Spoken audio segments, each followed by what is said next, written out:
Hello everyone, welcome back to another video.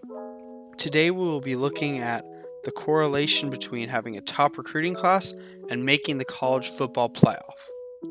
And so to start, I pulled all of the top 5 recruiting classes from 247 dating back to 2011.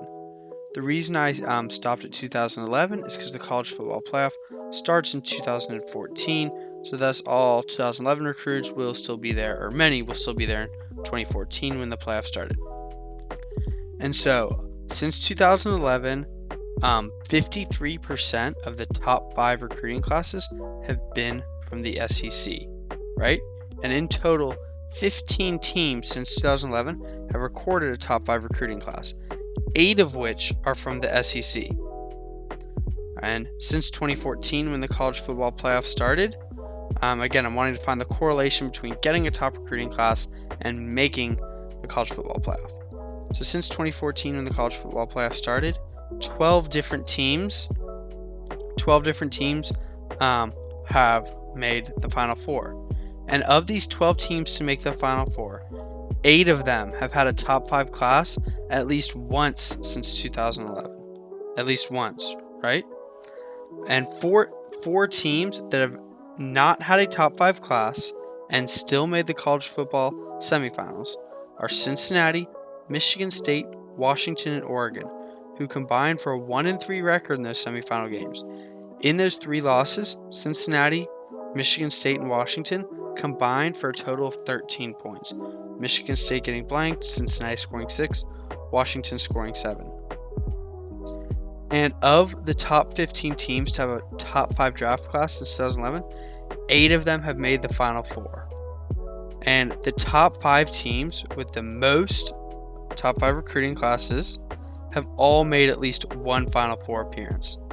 So Alabama has 11 top 5 recruiting classes since 2011. Ohio State has 8, LSU has 6, UGA has 5. All 4 of those teams have won at least one Final Four game. And then FSU has 5. They have a Final Four appearance. And so in total, the SEC is 9-1 in semifinal games, Big Ten 2-4, Big 12 0-4, ACC 4-3, Pac-12 1-1, Group of 5 0-1, Notre Dame 0-2. So again, there's a direct correlation between getting a top recruiting class and having that pay off to A, making the college football playoffs, and then B, winning. Because again, 53% of the top 5 recruiting classes are in the SEC, right? Only 15 teams have had a top 5 recruiting class since 2011, 8 of them in the SEC. And the SEC is clearly dominant in recruiting, and we know that as well because every year since 2007, the SEC has had the most players go on to be drafted in the NFL draft. And this is correlated to wins on the field as well, considering they're 9-1 in the college football semifinals, with 3 different teams recording a win, those being Alabama, Georgia, and LSU. No other conference has more than one team getting a win in the college football semifinals.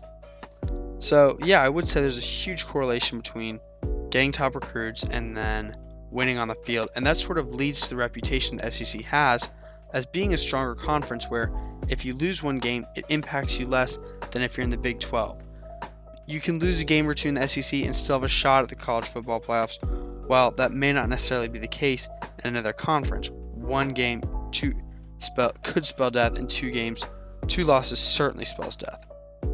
So, is the SEC bias deserved? I'd say yes it is, because they're getting the strongest recruits, as we've seen from their top recruiting classes year in and year out from many different schools. Again, 8 teams since 2011 have posted a top 5 recruiting class. And again, we know the correlation is so strong because of the 12 teams to have made a Final Four, 8 of them, or 75%, have had a top 5 class at least once since 2011. So if the SEC is bringing in the strongest recruits, it means they have the highest odds of making the Final Four. And this contributes to their 9-1 record in college football semifinals. and again results in them having the most players get drafted every year. So with the greatest amount of talent, it's only natural for the in-conference games throughout the regular season to be more competitive, and thus a loss has a lesser impact on a SEC team's chance of making the CFP. And so why I'm only looking at the CFP is because since the CFP was introduced, the major New Year's Six bowl games that weren't a Final Four game are sort of pushed to the wayside. There's too many players and sitting out.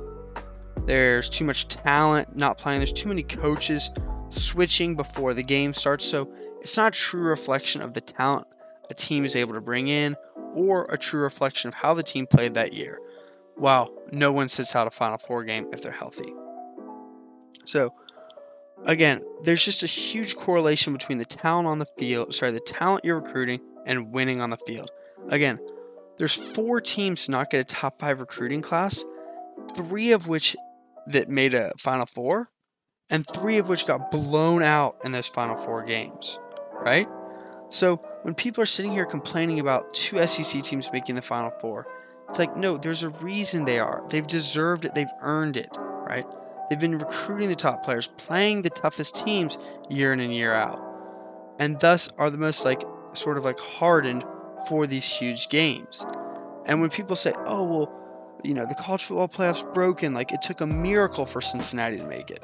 Well, in my opinion, it should take a miracle for Cincinnati to make it, because while they did deserve to make it this year,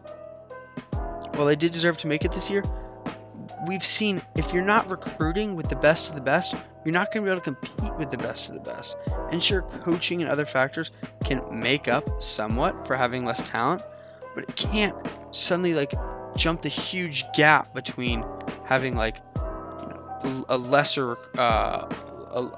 recruiting profile suddenly being able to compete with the likes of Alabama. So it should take a miracle. It should take teams like Cincinnati having to go seemingly flawless back-to-back years to make the Final Four, because no one wants to watch blowout semifinal games. People want to watch more competitive games, which thus means more SEC teams. And that's just the way it'll be if the SEC keeps getting the strongest recruits, because there's a huge correlation between getting top recruiting classes and making the Final Four. Again, the top 5 teams that have recruited the best since 2011 are Alabama, Ohio State, LSU, and then Georgia and Florida State. All 5 of those teams have made the college football semifinals before. So yeah, there's my little rant video, whatever you want to call it. Please remember to like and subscribe. Thanks so much for watching. Let me know if any point I made needs better explanation. I'll try to have some charts up here to show all the different points I'm trying to make. And yeah, please share this with a friend, and thanks so much for watching. Bye, y'all.